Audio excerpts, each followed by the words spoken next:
1, 2, 3 Magic, encouraging good behavior, independence, and self-esteem. Created and presented by clinical psychologist Dr. Thomas Phelan. Over the years, Dr. Phelan's 1, 2, 3 Magic workshops, books, and videotapes have made raising children a lot easier for millions of parents and teachers. Parenting and educating 2 to 12-year-olds has its enjoyable, touching, and humorous moments. It also has its stressful and perplexing times. In the first 1, 2, 3 Magic video, Dr. Phelan discussed the management of difficult behavior and how to identify and deal with testing and manipulation. In more 1, 2, 3 Magic, Dr. Phelan will explain in detail how to get your children to do the good things you want them to do, such as getting up and out in the morning, eating meals, going to bed, and, this will warm your heart, picking up after themselves. You will also learn some practical, down-to-earth strategies for encouraging your children's growing independence and for promoting reasonable, healthy self-esteem. During more 1, 2, 3 Magic, you'll enjoy having some good laughs, both at yourself and at parenting in general. You will also learn how to raise competent, responsible, and happy kids. Now, here's Dr. Phelan.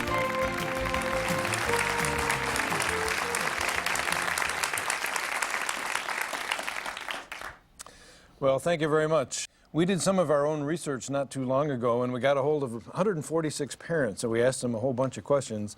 And among the questions was, what do you enjoy most about your young children? These were parents of like 2 to 12-year-olds.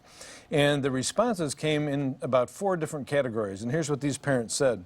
One of the things they liked about their kids was the child's enthusiasm, their enthusiasm for life. They seemed to enjoy a lot of things. Secondly, these parents enjoyed affection, the affection that the kids expressed. They enjoyed having them on their laps. They enjoyed the hugs and the kisses and that kind of thing. Third, the parents liked the intellectual curiosity of the children. These kids are little learning machines when they are young. They are soaking up so much. It's incredible, and it was great for the parents to see their kids learning new things every day. And finally, the parents liked to have fun with their kids. They said, these kids are fun. One mom said, my little girl is a little joker. You know, I have a theory. It's not really a theory, but you can, as an adult, live part of your childhood again through your children. And that's awful nice.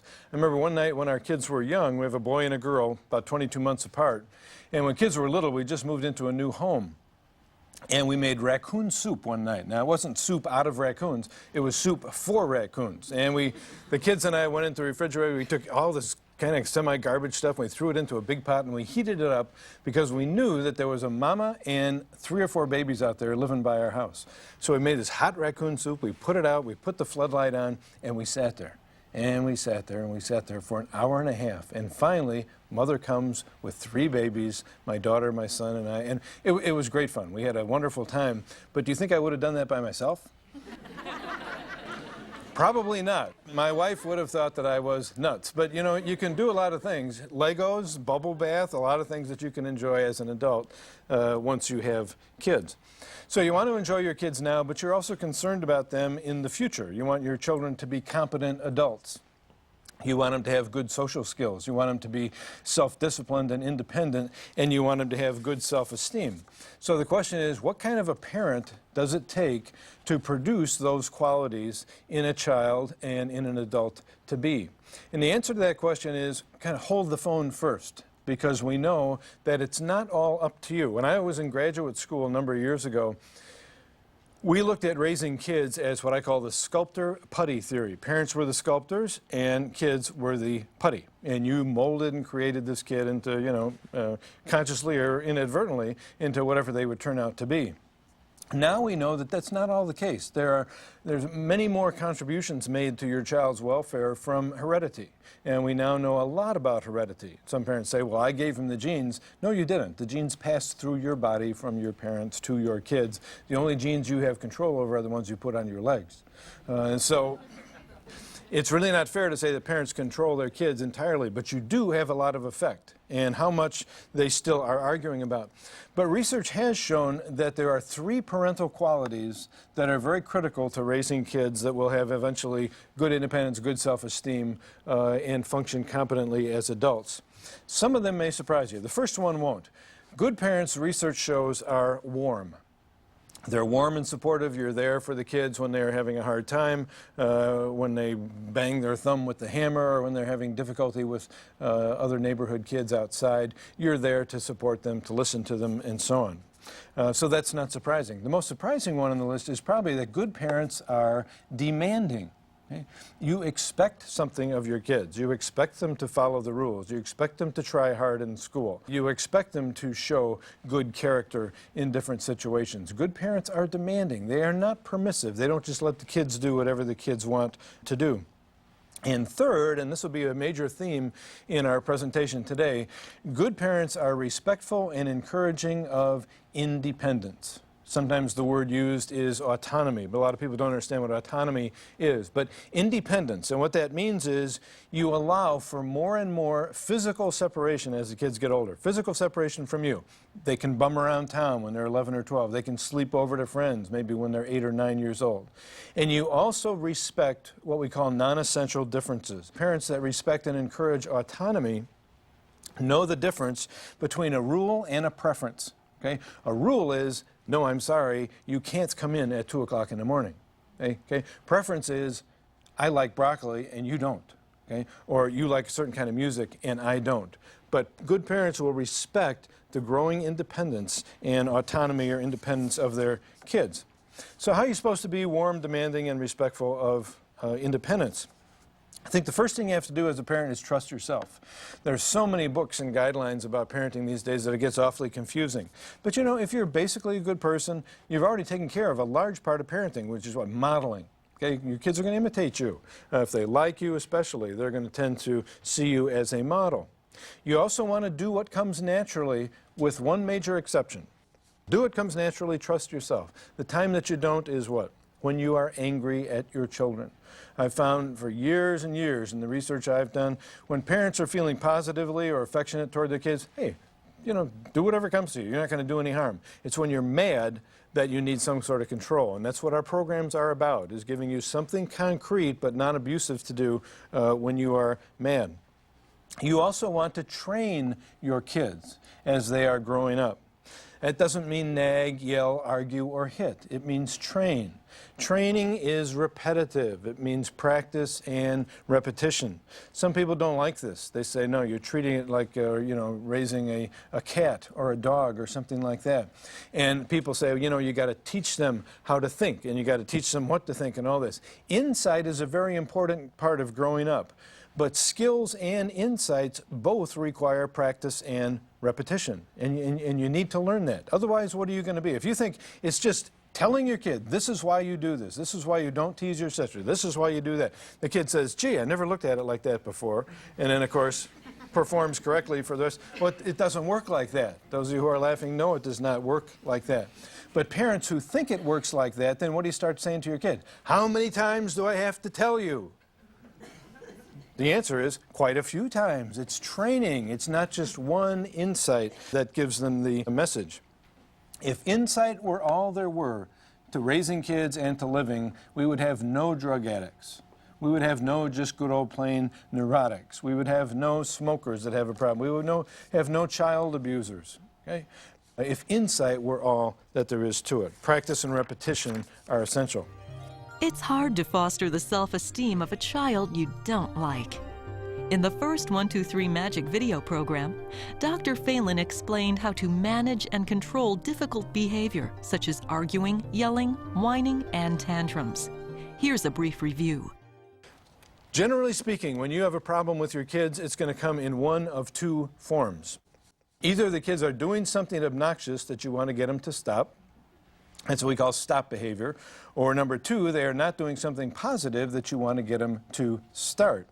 In our first program, 1, 2, 3 Magic, which many of you may have been to, we dealt largely with obnoxious behavior.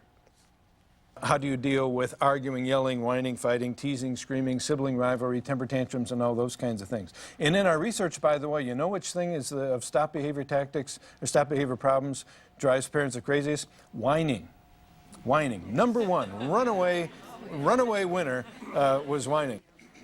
And in the initial 1, 2, 3 program, we also talked about the little adult assumption. Don't think of your kids as little adults. They're just kids. Okay? You got to take them where they are. We talked about the no talking and no emotion rules. You talk too much, you confuse your kids. You know, most of us talk way too much. You get too excited, usually anger or frustration. What do? You reinforce bad behavior that you don't want to continue. Okay? You make it worse by doing that. We talked about the tactic of counting. You know, that's one for obnoxious behavior. That was in the first program as well. And we also talked about the 6 kinds of testing and manipulation. So badgering, temper, threat, martyrdom, butter up, and physical tactics. These are the ways that kids use to try and get their way from their parents, try and put the heat on mom and dad and get what they want. Today, in more 1, 2, 3 Magic, we're going to first review our start behavior tactics that we talked about in the first program. We're going to add 1 to the list.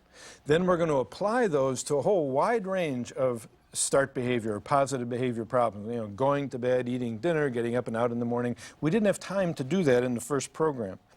And then we're going to take a look at independence or autonomy, and actually be woven in through the talk, and finally self-esteem before we wind down.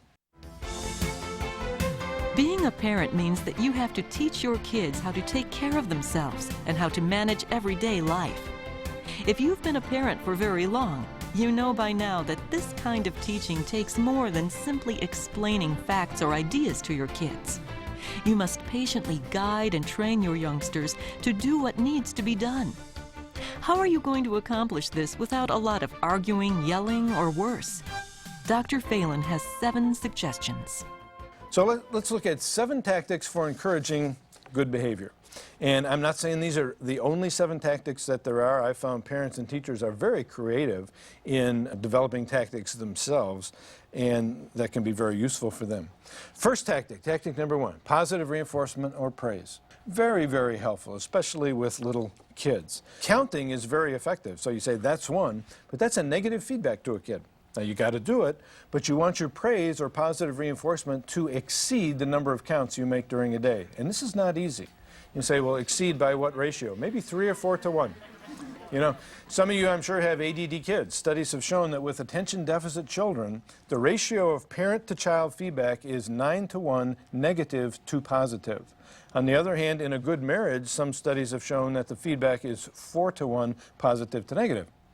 And I think 4 to 1 with your kids is a reasonable expectation. Praise or positive reinforcement, though, doesn't come naturally. We have to think about it, because there's a rule that goes like this: angry people speak, happy people shut up.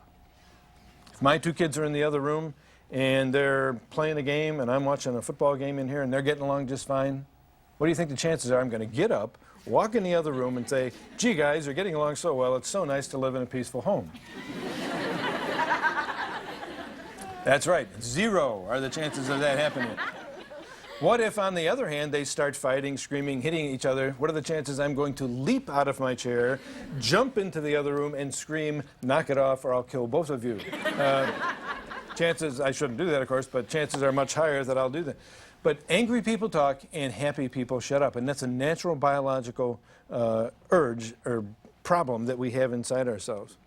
With positive reinforcement, you have to keep in mind that kids are not little adults. You know, once you praise them and you praise them for things, they'll do those things again. Why? Because they want more praise. That's the level they're operating at, and that's one of the strongest tactics we have.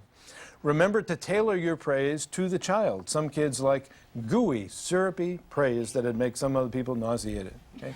And some kids like business-like praise that is much more matter-of-fact. So you may have a little girl and she comes home with a spelling test and you say, oh, Melissa, I can't believe it. This is just amazing. We're going to fax it to Grandma in Florida, and we're going to frame it, and all this. And she eats it up with a spoon. Her brother will get sick. You talk to him that way.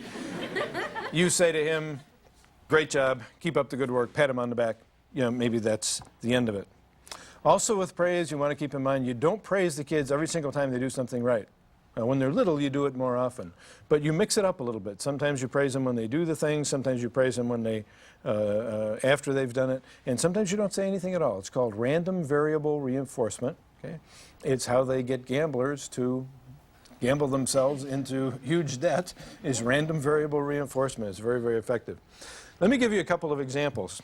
You and your brother are playing real well together. That dog really likes you. I think it's because you're so nice to him all the time. I was watching you during soccer practice today. You were really working hard. Good hustle. I like to see that. Sometimes it's a good idea to praise your child in front of somebody else. Gives it a little bit more power. Let's say you're outside talking to a friend on your patio and your daughter Kelsey comes running up. They're all enthusiastic. They're really enjoying themselves. You should have seen Kelsey out on the soccer field today. The other kids didn't know what hit them. That's great. Your daughter knows that you're proud of her. You said it in front of somebody else. Is this bragging about your kid? Yes. Okay. Very healthy thing. You see those bumper stickers that say my son or daughter's an honor student at such and such a school? I like those. I think it's nice to brag about your kids. Here's another one. Praise your kids sometimes when it's unexpected. Let's imagine that your son is up in his room and he's doing whatever, and you come to the bottom of the stairs. Hey, Jordan. Yeah, Did I tell you what a great job you did on the yard today? thanks. Totally unexpected. You know, he smiles, he's happy, that's nice. But he was expecting maybe something else. Tactic number 2, and this is the one we've added to the list because I know parents are doing it. It's a simple request, and I know parents are doing it. The problem is simple requests are not so simple. Okay? First of all, what do we have to talk about? That voice of yours. Okay? Do you know that you have different voices? Your family knows you have different voices. Yeah. You have, happy voices, not so happy voices. My daughter used to have a lot of different voices when she'd say Dad.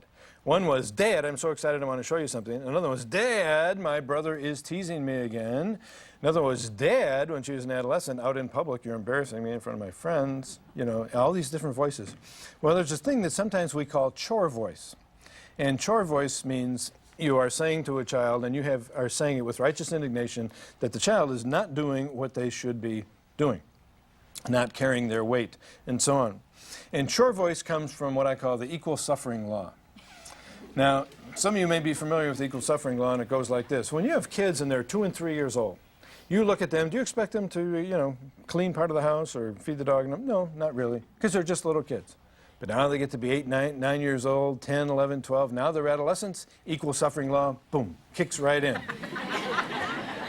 What does equal suffering law mean? It means that if you are the member of the same family, you expect the other people in the family to suffer and work equally to you. Okay? And so these kids, they're not used to it. And so when you're talking, you have this chore voice because you're thinking equal suffering law, the little creep isn't doing a thing around here, I'm doing everything, etc., etc. So you want to avoid that.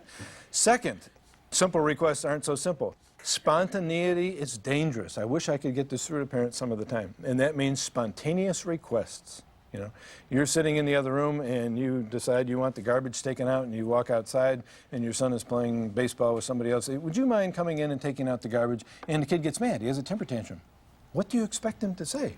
Thank you very much for giving me this opportunity to be of service to the family. It doesn't work like that. Spontaneity is dangerous. And also sometimes in phrasing. Now, some people really get into this, but how you phrase the request can make a difference. Some people say you ought to give a straight command rather than a question. One of the worst questions, of course, is, don't we think it's time to start our homework? Many kids will respond by, well, then why don't you do it? How about something that's more assertive, like, I want you to start your homework in 15 minutes by 4:30. Well, let's give you an example here. Here's an example of a mom trying to get her son to do his homework, and she makes all 3 mistakes. It's that voice, it's the spontaneity, and it's a question. The boy is sitting on the bed playing a game. She walks into his room and she says, Haven't you started your homework yet? Just a second. Come on, young man, let's get going. Why don't you do it yourself, dear? very smart aleck response. Now, what could mom have said? She could have said, why don't you start by 4:30? Or even better, homework should be routine. If you're doing with your kids where they do their homework when you remember that they should be doing their homework, it's a bad system. You say homework time is 4 o'clock every day or whatever it is. You might experiment with simple requests with the phrasing of it. Some kids react better to sweet or nice phrasing. Some kids react better to business-like phrasing. And of course, everything I've just said sometimes, as you know, will make no difference. You will ask a child to do something and they don't do anything at all. Later, we'll come back and we'll revisit simple requests and give you some other suggestions. A third tactic for encouraging start behavior or positive behavior is what are commonly known as kitchen timers. Now, these friendly little devices, I like the ones that are spring-loaded. You just wind them up, they just sit there and tick for 60 seconds. You can use them for almost any start behavior. They make it a challenge sometimes, they make it a game, they make it kind of fun, and they have a lot of benefits. Number one, they can't be manipulated. You imagine a child pulling a martyr routine with a kitchen timer? Well, nobody around here loves me anymore. It's just tick, tick, tick, tick, tick. Doesn't do any good at all. Timers cannot be manipulated. You can also use timers to time the timeouts. You can use timers to time different segments of homework, which is also very handy, especially if you have an ADD child. You know, you do 10 minutes at a time, then take a break, then 10, 15 minutes at a time, and so on. Now, here's an example of the use of a timer in a semi-emergency.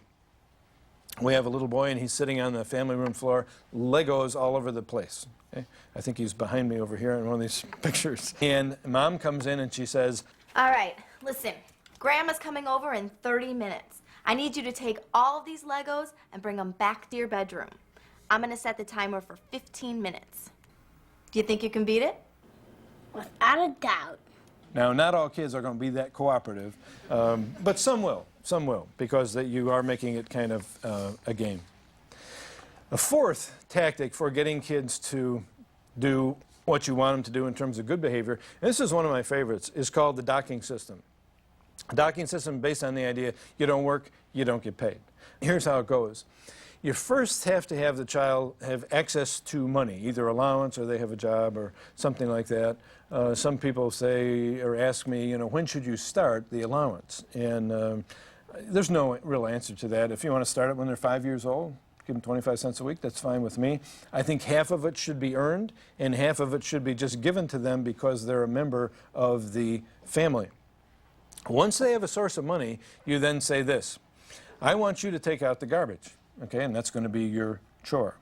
If you take out the garbage, that's great. If you forget to take out the garbage, I have good news and bad news. The good news is I will take out the garbage for you. The bad news is I charge to take out other people's garbage. And for a bag of this magnitude, it's going to cost you 25 cents every time I have to take it out. And so that's what you tell them. So if they take it out, that's fine. You praise them. If they don't, you use the docking system. And often the good news, bad news phrasing is very helpful. The docking system is good for lots of things. How about those cereal bowls in the family room in front of the television? You know, now you know how they make super glue. Super glue is made from semi-sweetened cereal and milk. You know, you go in there, you ever gone in there, and there's a pile of 7 bowls. You pick them up, you turn them upside down, nothing falls out. These bowls are together for the rest of eternity. How many times have you had the feeling that parenting is unfair? Like 9 million times? Especially who? You mothers. Okay? Have you ever said to your kids, I don't mind doing your laundry on Saturday if you will get your clothes down to the washing machine by 9 o'clock. If you do, that's fine. But I'll be darned if I'm going up to your room and get your dirty underwear out from underneath your bed. Okay? Now, let's just change this a little bit. Okay? What you say to the kids is this. Okay, here's the deal. I will be more than happy to do your laundry for you on Saturday mornings. Now, all you have to do is bring your laundry down by 9 o'clock and put it by the washer. If you don't bring your laundry down by 9 o'clock, I have good news and bad news. Now, the good news is I'll be more than happy to get that laundry for you. The bad news is I have to charge you for that service, which is probably going to run you about 75 cents to $1. Any questions? This is weird. But then you go in and start doing it. The only thing I suggest with the docking system, 2 things. One thing you can't do it for is homework, obviously. You wouldn't say to the kid, I'll do your homework, but you got to pay me for doing it. And the second thing is don't have siblings do the work for the child. It just encourages sibling rivalry, and I don't think that's real helpful. Some people keep the money in a jar in the kitchen, and this could be the child's allowance in nickels or dimes. And some people suggest that up to about age 9 or 10, you have this stuff concrete so they can see it. So when you dock them, you take the money out of their jar and you put it into your jar, and they can see that. It's more concrete and has more appeal. The docking system can also be used effectively with teenagers. It's great with adolescents. You know, they're not doing their chores, they're not doing this or that. Docking system can work very well. And many women have asked me if they can use it with their husbands.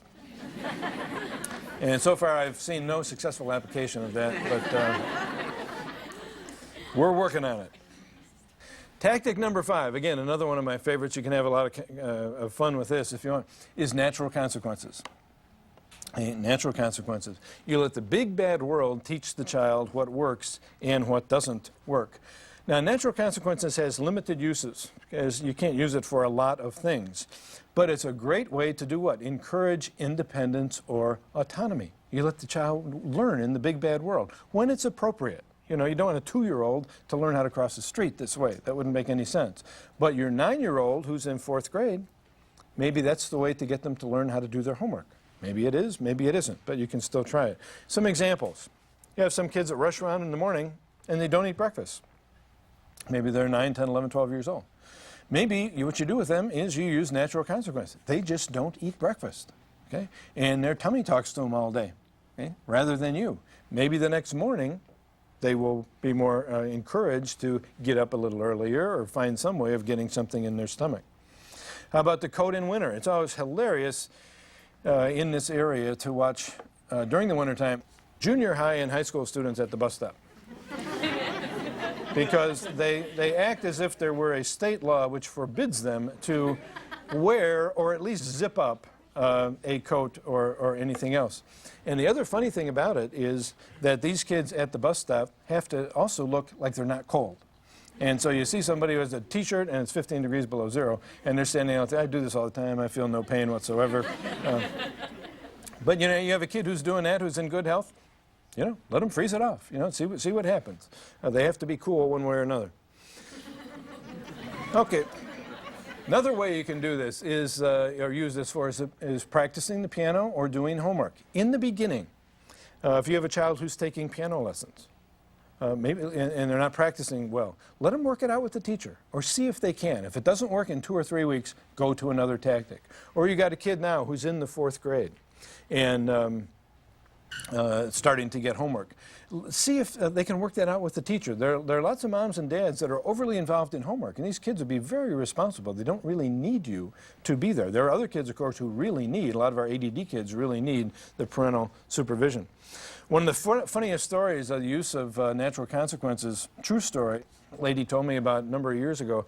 She had a 4-year-old boy who was attention deficit disorder, and every morning, this kid was in preschool, every morning this poor mom is just having a terrible time with this kid because the carpool ride pulls up into the driveway and he's in his pajamas watching cartoons.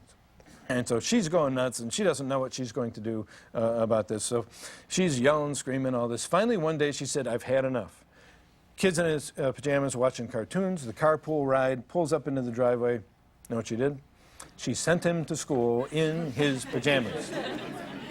This little boy spent 2.5 hours with these little flowered booties on and butterflies all over his chest. He was so embarrassed, she said, that's the last time I ever had a problem getting him to school.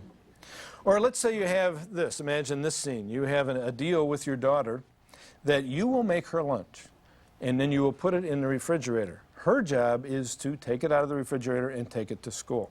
Okay? But she comes home after school one day, and this is the scene that follows. Hi, sweetie. You forgot to remind me to take my lunch. I was starving all day. Well, it was right in the refrigerator for you. That didn't do me any good. Don't worry. You'll do better tomorrow. Mom, making a brilliant recovery, says, I'm sure you'll do better tomorrow. That's great. What did Mom do? She didn't get baited? Okay? She didn't put the kid down, and she was able to offer her some reassurance. That's very good. Natural consequences. Later on, when we get into applications of these tactics to specific problems, I'm going to describe to you a use of natural consequences for getting up and out in the morning, which is one of parents' biggest complaints for kids who are over 9 years of age. I've had a lot of fun over the years doing this. I don't know if the parents I was working with enjoyed it as much, but it works very well, and we'll describe that a little bit later. Tactic number 6 for encouraging good behavior is what we call charting. Charting is very friendly and very fun, and I'm sure a lot of you have done it. You have something that looks kind of like a calendar. You have the days of the week across the top, things the kid's working on down the side. You may have one calendar just for one problem, like chores or getting up and out in the morning, or you may have 3 or 4. Don't do more than 3 or 4 things on one chart. We used to take, in the old days, we would take a calendar, white out the month, Xerox a million of them, give them to the kids. They would, with magic markers, decorate the whole outside of it so it's theirs, and then that's what we would use. You can now buy these things in stores if you want. And then when the child does what they're supposed to do, you grade it on the chart. Okay? Now with little kids, little meaning under 9, we use stickers. Okay? And we put a sticker there. We usually have 1 sticker for the best performance, 2nd sticker for the next best performance, and black X or no sticker is you blew it. You didn't do good at all. And there are Barbie stickers, G.I. Joe stickers, fruit stickers, scratch and sniff stickers, dinosaur stickers. There's a million of them. And you can have fun going out with the child to buy them. With older kids, 9 and over, who sometimes start feeling the stickers are a little bit, babyish maybe, we use numbers, 5, 4, 3, 2, 1 usually, 5 being the highest. And or grades from school, like A, B, C, D, F, or something like that. And the older kids can respond to that well. You want to keep in mind when you're doing charting, there's 2 types of rewards that you can consider. The first one is what we call natural reinforcement. Natural reinforcement means basically no bribery. The child is earning nothing from the chart. And so when they do the chart, you give them the sticker, you praise them, you say, great job, you really did well, and that's all it takes. My daughter, when she was taking piano lessons, she started about age 9. And she was taking piano lessons, her choice, but she wasn't practicing. And then every Tuesday night, she'd come into our room in the middle of the night crying. She was so upset, Mrs. Kern's going to be mad at me tomorrow that I don't know my stuff. We tried natural consequences first, and it did not work. It didn't improve the thing, letting her work it out with the teacher. So second, we went to charting.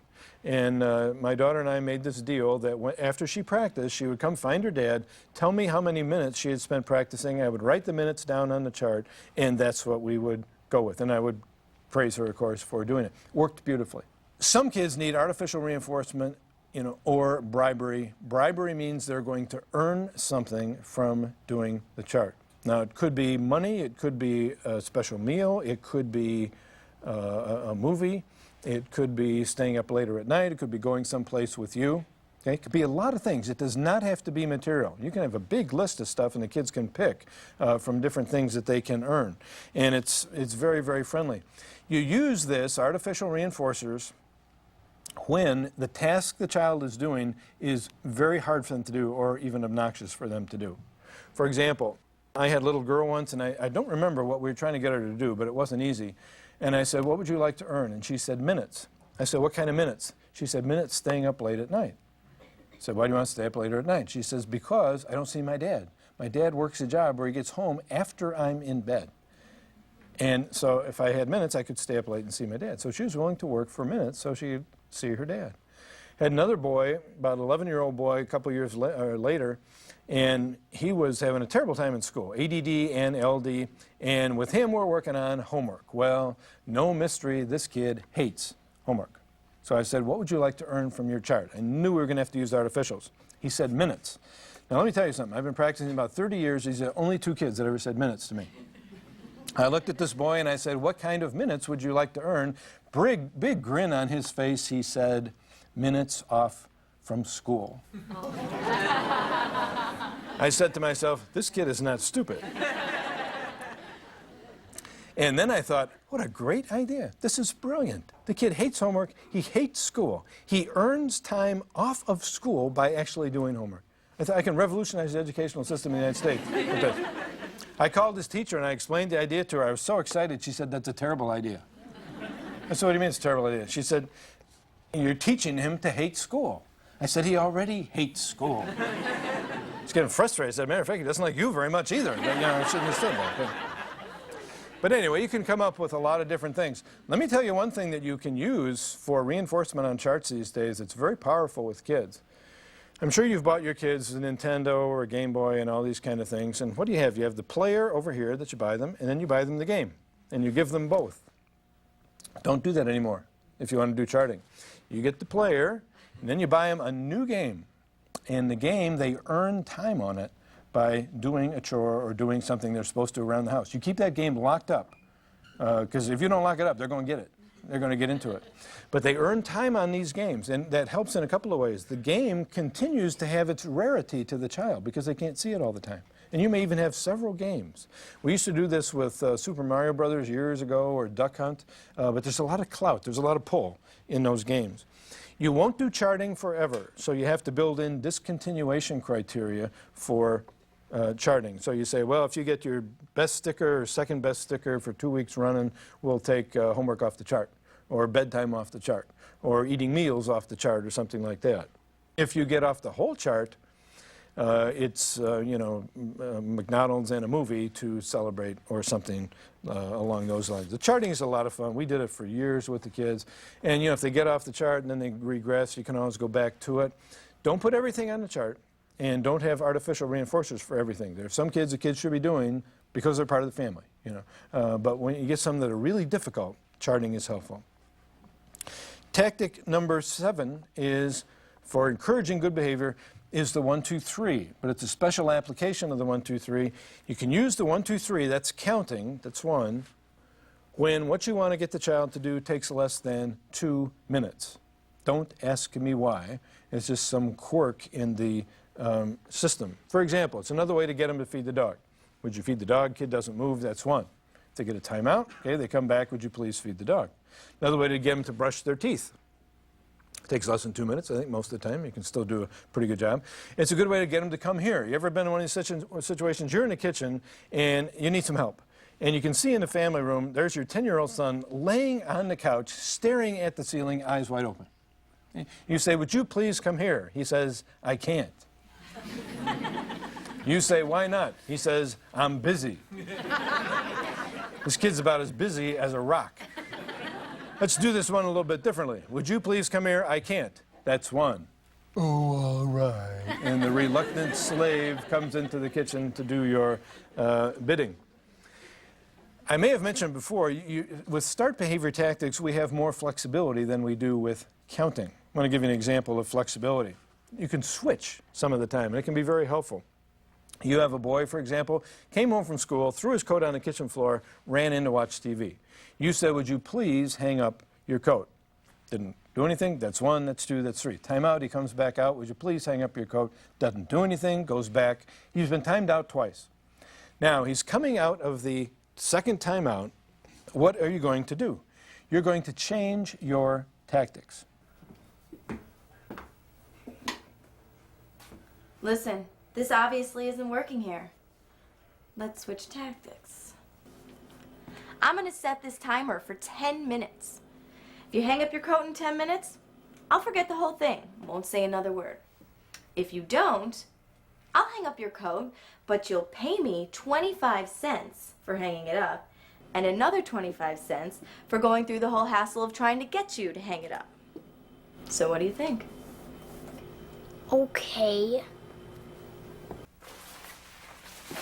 So what's the nice thing about that? This problem is over in 10 minutes. It's over, one way or another.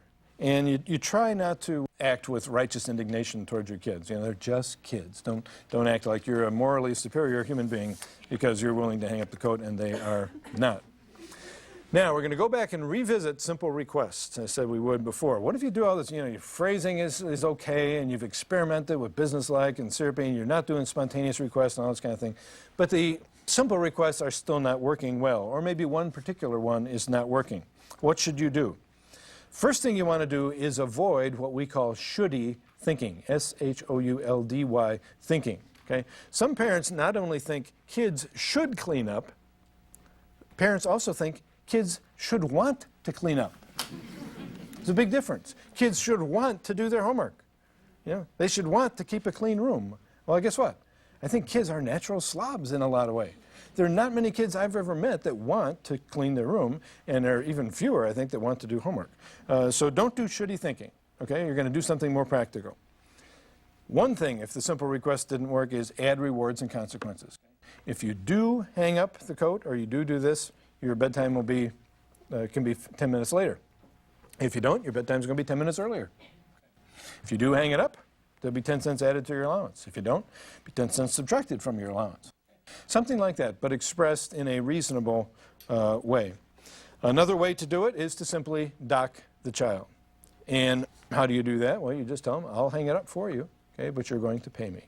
And it's very straightforward.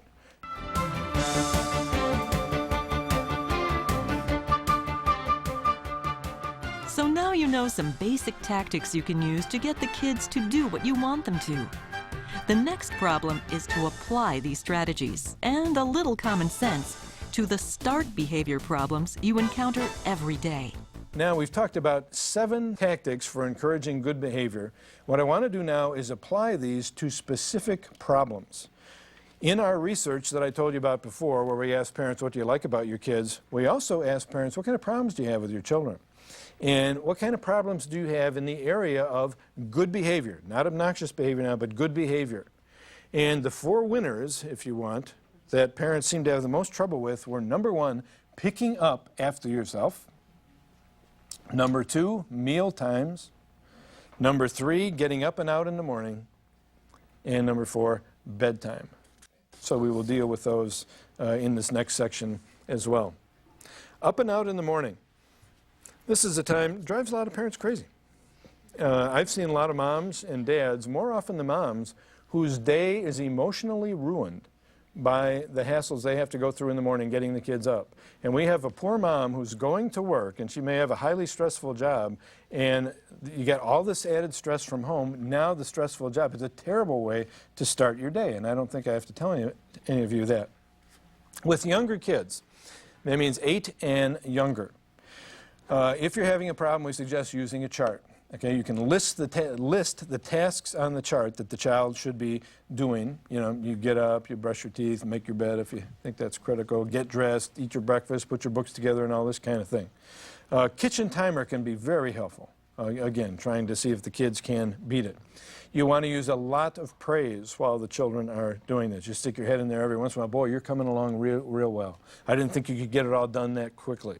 This is really a good job. Some families, what they do with the little kids is they say no breakfast or TV until you are ready for school. And that's reasonable as well. And again, if they're not ready and they don't eat, that may be a little bit of natural consequences. It's not going to kill your child if they don't eat breakfast one day.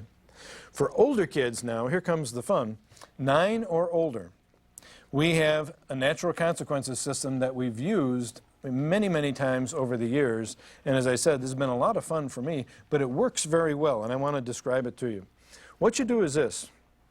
Kids 9 or older, and you say to the boy or girl, what I'm going to do is we're going to put you more on your own in the morning, and we're going to get you an alarm clock, and we're going to teach you how to use it, or some parents will say, I'll give you one wake-up call from me. That's another way to do it. But if it's the alarm clock, you have to get up based on the alarm clock. I am not going to remind you anymore that it is time to get up. If you get to school on time, that's fine. If you don't get to school on time, that is your problem. I'm not writing you a note of excuse anymore. Now, the kids a lot of times are not going to believe you when you first start doing this. And it's very hard for parents to do this because why? Because most parents are more responsible for their kid getting to school than the child is. And we're trying to switch that responsibility back to the kid. But I found it's harder to do that when they're under 9 years of age. So let's imagine you did it for a while, and the child has gotten to school, but late. Now, what happens if you get to school late? Got to go see the old man, right? The principal. Okay? Talk to him. No note while you're late. No excuse from your mom. Then you have to walk into your classroom late. Everybody's looking at you like, what's the matter with you? With 3 or 4 days of that treatment, I have found most kids will shape up. What will they do when they come home? They'll blame you. They'll blame you. They'll be mad and they'll go after you. What do? You try and be like the mother that we talked about before. Why does this work? A very interesting theory behind it, but I think the theory is a valid one. And it goes like this. Have you ever had a dream that you fell off a cliff or fell out of a tree or fell off a building? These are very common dreams. I've had millions of them, and most people have had a lot of these dreams. Interesting thing about the dream, you fall off the building, you never hit bottom. You never get hurt. Why? Because you wake up. And why do you wake up? You wake up because you have a startle response or a panic response. And panic and sleep are incompatible. You can't be sleeping and be panicked at the same time. So during the dream, you actually wake up. Now, let's go back and do kind of a slow motion replay. What happens with our little boy when we put him on this natural consequences system? Before we start the system, here's how it goes. He's laying in bed in the morning. The alarm goes off. He rolls over, hits the thing, maybe the snooze, maybe just turns it off, and he goes back to sleep. How can he afford to go back to sleep? Because he's got a safety net. What's the safety net? Mom or mom and dad. He knows they will not let me lay here and be late for school. After we've done the program, the scene is different. The alarm goes off in the morning, he hits the thing, rolls back over, and what's going through his mind? What's going through his mind now is, uh-oh, I may have to meet with the old man again today, and those kids are going to be looking at me funny if I walk into class late for the 5th day in a row. And what happens? Eyes pop open, body is mobilized. It's not a panic attack, but it's anxiety, and anxiety is incompatible with sleep. So the kid is woken up by this, and it works very well. Now, you can tell there's more to it. How do kids get to school? Makes a big difference. If the kid walks or rides a bike, that's easiest. And families where I've done this, if the school's across the street, I mean, it's like a cinch. You can shape this thing up in just a few days. What if they are in a carpool? Now, here's one. How much guts do you have? Are you willing to let your son or daughter explain to the parent and other kids in the car why they are going to be late for school, with you not being involved in it? What if the kid takes a bus? He misses the bus, comes running back home. I missed the bus, I missed the bus, I missed the bus. What do? You drive him to school, if you can, but make sure you get him there late. Now, we're not trying to be nasty or anything like that. They'll be screaming at you all the way there, but make sure you get them there late if you can. And then it's another talk to the old man, et cetera, et cetera, et cetera. So it can work very well, but it takes a good deal of courage on the part of the parents. It's very taxing.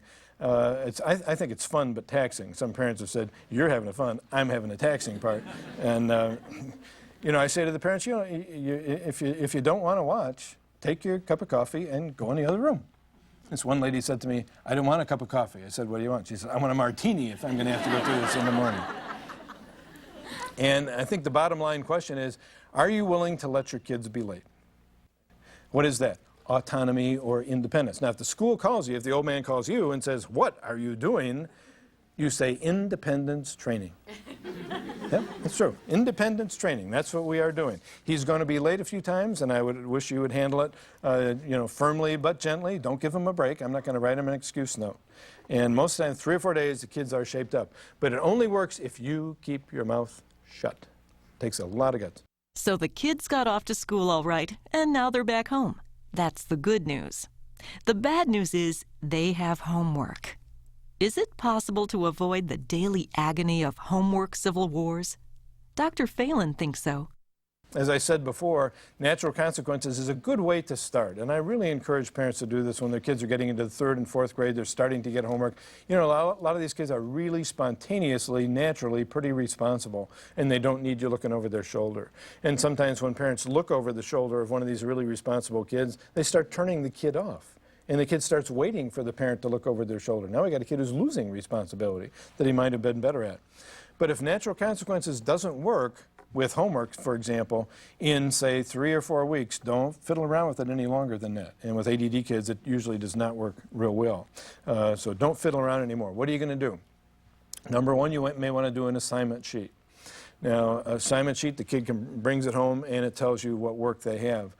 You're going to see in the next couple of years really a revolution in education in the United States, I think, with assignment sheets being on the internet. And so you can check. Some schools already have homework hotlines, but you can check and go on the internet and you can get your kids' homework.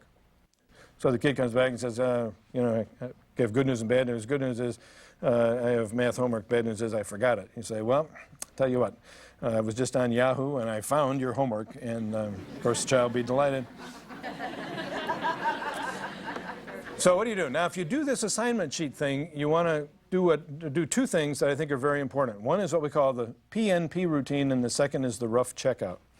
The PNP routine is positive, negative, positive. When the child brings you their homework for checkout, the first thing out of your mouth should be something positive, even if it's they just brought it to you. What do most of us do? The kid brings us 10 spelling words for the Wednesday spelling pretest. 1 is misspelled and 9 are spelled correctly. What's the first thing we say?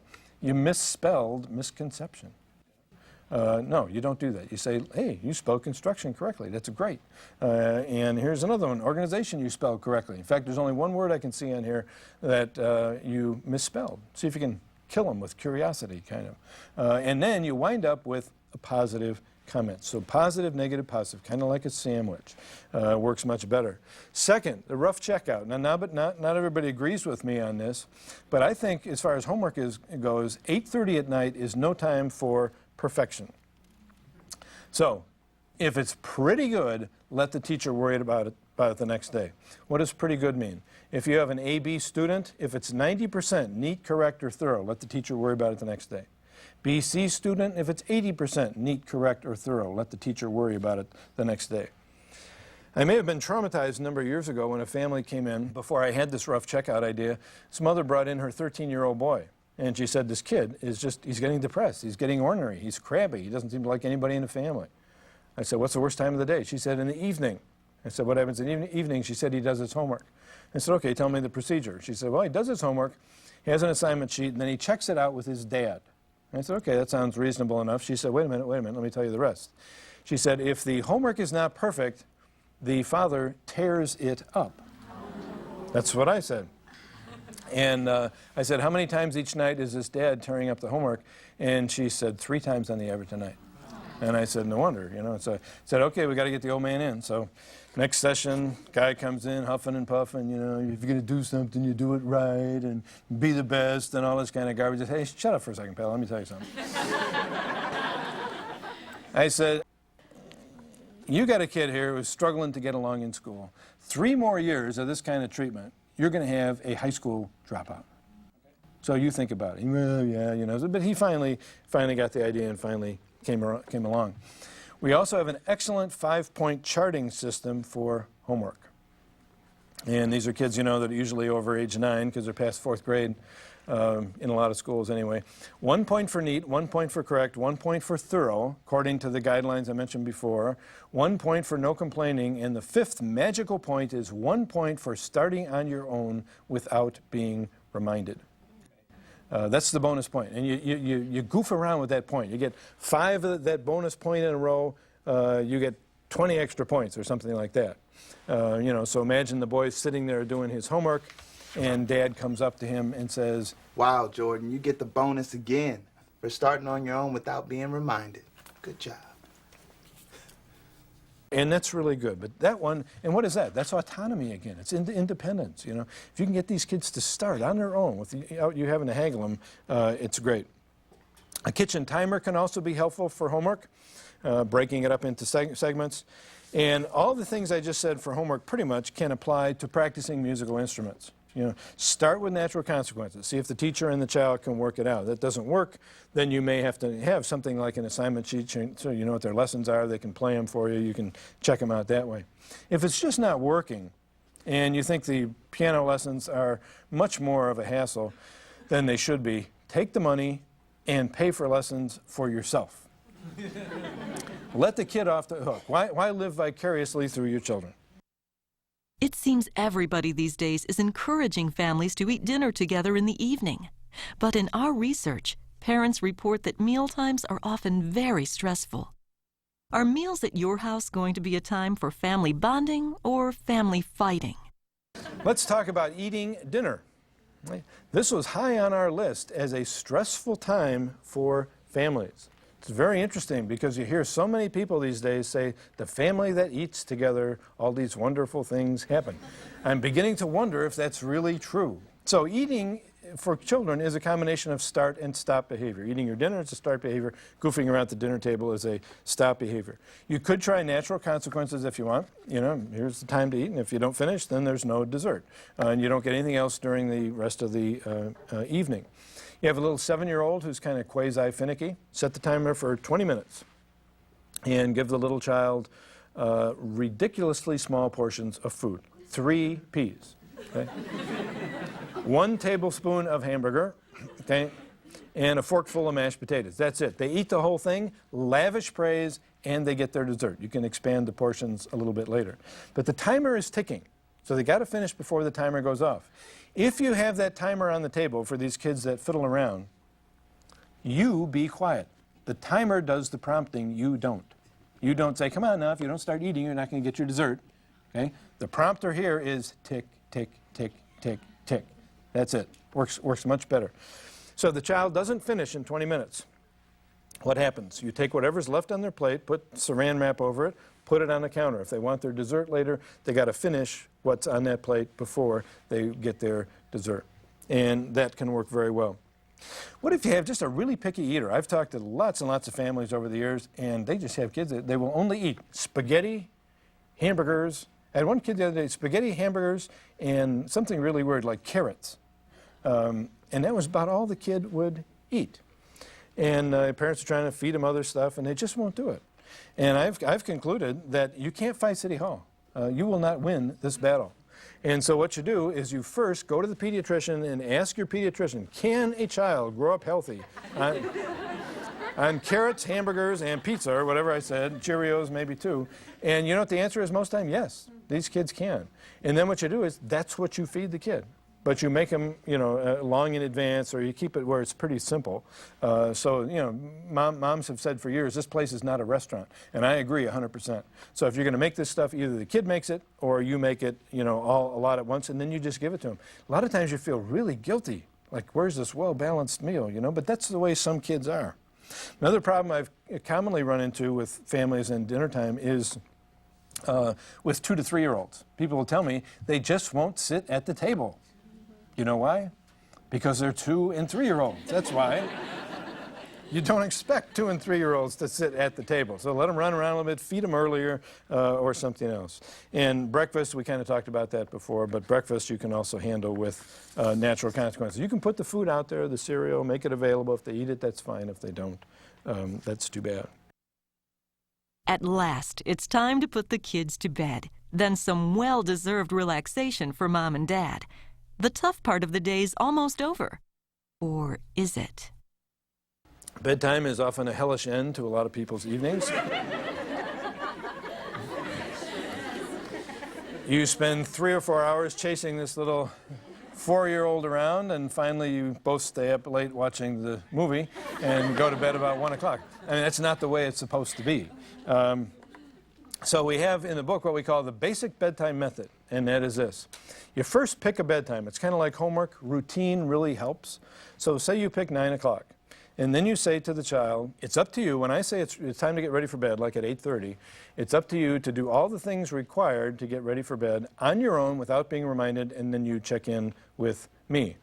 If you have a hard time thinking of all the things that need to be done before the child checks in with you, think of the things they usually tell you they haven't done after they're in bed, and you'll have the list right away.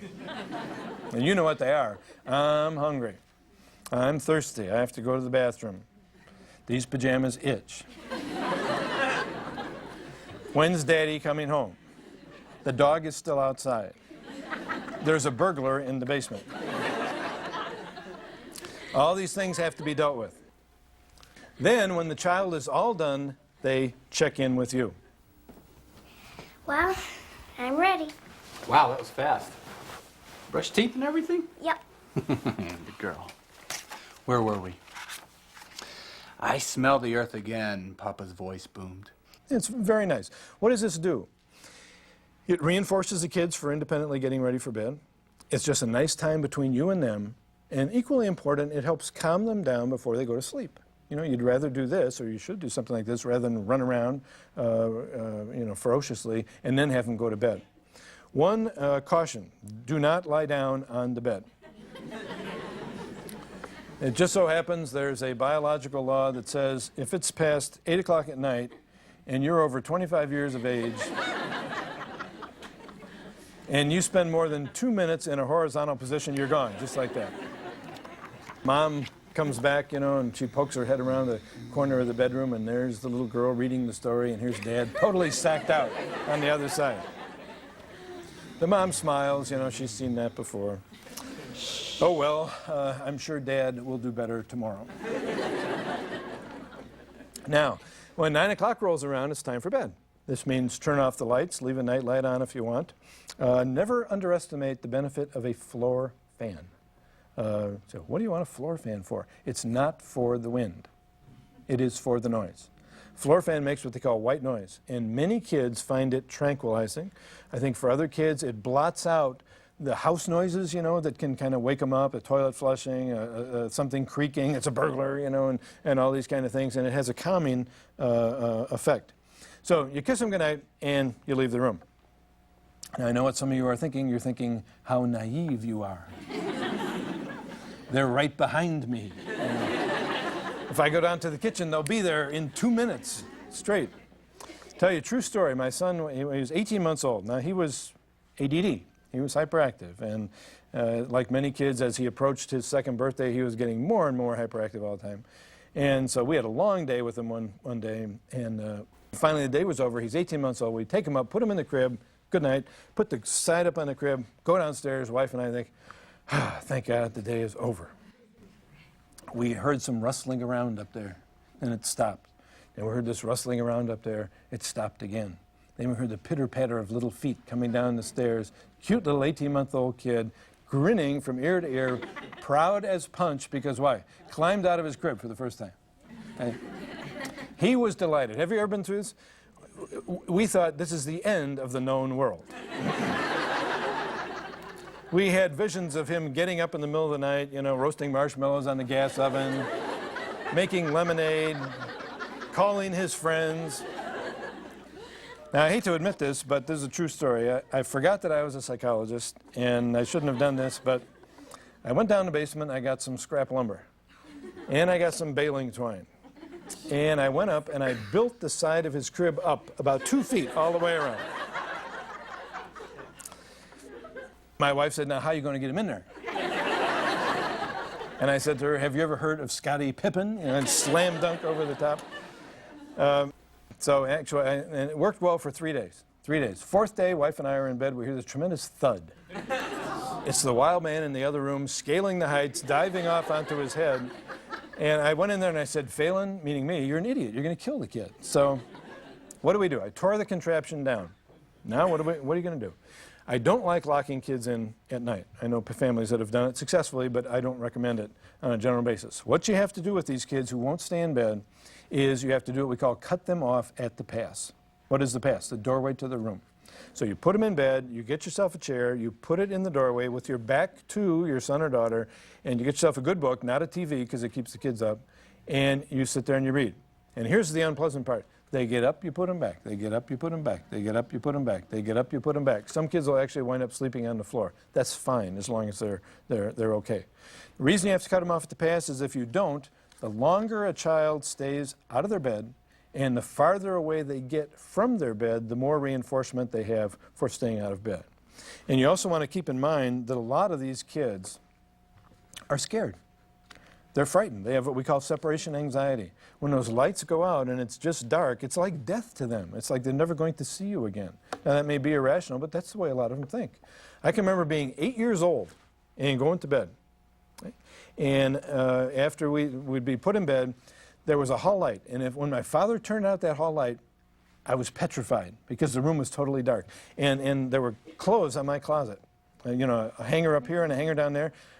Before that light went out in the hall, those clothes were clothes. After the light went out, it's a man standing there, you know, with evil designs on me and my brother. And I would only make any noise or roll over when my brother did. So I'd lay there petrified every night. And that's not unusual in kids. There's a lot of kids that have that kind of thing. So sometimes your presence can be comforting, but it doesn't mean you have to do it for the rest of their life.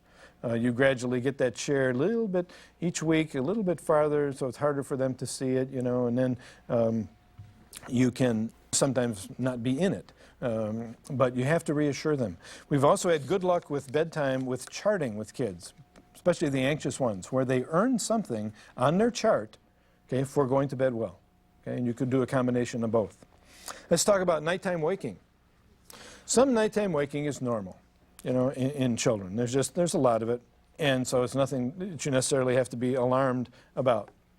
My daughter, when she was about 7½, she went through this stage where she would come in our room at 2:30 in the morning, she'd stand by the bed, and she'd be rocking back and forth like this. And we'd say to her, "What's the matter?" And she would say things that didn't make any sense. She would say, like, "Well, the elephant ran away." And you know, in the middle of the night, you're not in your right mind yourself, so we said things back like, "Well, where did he go?" You know, we're having this idiotic conversation in the middle of the night. And one night I found her walking around in the dining room downstairs like a slow-motion pinball machine, with her being the ball. She'd bounce off the table, bounce over, hit the wall, and all this kind of stuff. Well, you know, I couldn't figure out what was the problem. One night she came in, and I thought, well, I'm just going to take her and put her on the toilet. Well, she needed to go to the bathroom. And this is not unusual. A lot of kids, I think she was still asleep, and she feels this pain, you know, discomfort, and you think, well, you know, you're 7½, you could go to the bathroom by yourself, but it's pain. I don't know what it is because my mind is foggy. Mom and Dad. Find them, they can do something about it. And in fact, the need to urinate can wake up a lot of kids at night. You may have heard of sleep terrors, where a child wakes up screaming in the middle of the night, are often caused by coming out of a deep stage of sleep that may be triggered by the urge to urinate. Okay. So what are you going to do when this kid appears in the middle of the night? Child appears at your bedside. Somebody is probably going to have to get up. Right? This is also an interesting time because it's a time when certain people, especially the fathers, could win Academy Awards for sleeping performances.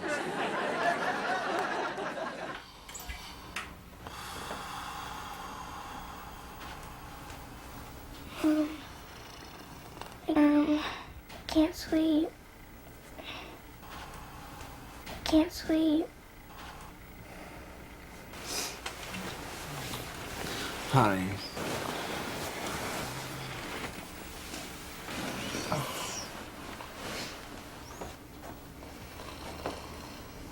The covers go over the head and the snoring deepens, and it's like, lady, I might as well be in Cincinnati on a business trip. You're on your own. So somebody's going to have to get up. What's the procedure? No talking, no emotion. Be as comforting as you can. If they had a bad dream, try and talk about the next day. Try not to talk about it in the middle of the night. Steer them to the bathroom. Turn on no lights. Why? Because they wake everybody up, including you and including the child. Put them on the toilet. You'll find out quickly if your kid is one that has to go to the bathroom or not. Then help them clean up, pull up their pants, take them to bed, put them in bed, kiss them goodnight, try and get out of the room. Can't get out of the room, sit in a chair there until they go back to sleep. Now that is no fun. Where do you want to be? In the bed with them. But that's not good. They'll get dependent on it and so on. I've never had a family that didn't do well with that. One family brought me a little girl who was 3. She was getting up 17 times at night. And with that procedure, we got her to do it correctly. And of course, it is nice if you can alternate who gets stuck with getting up with the child. Wouldn't it be great if all children wanted to clean their rooms on a regular basis? It sure would. But enough of this wishful thinking. Kids are just kids. Now, how are we going to get them to accomplish a feat that, for most kids, seems both obnoxious as well as unnecessary? Okay, let's talk about cleaning rooms, another start behavior problem that a lot of parents run into. Watch out for the little adult assumption. Kids do not have a natural instinct toward cleanliness. There is no cleaning room gene that has been identified yet. One tactic that I've recommended, and this may sound a little funny to you, is close the door and don't look. So let them do what they want in there. This is based on, on 2 ideas, really. One is there is no psychological research that indicates that kids who have messy rooms when they're kids grow up to be homeless people, schizophrenics, have a higher divorce rate, professional criminals, or anything like that. Nothing along those lines at all. Second thing is, if you have a child who already has some other problems, like attention deficit or learning disability, let me tell you something, you have much bigger problems than a messy room, and you need to get your priorities in order.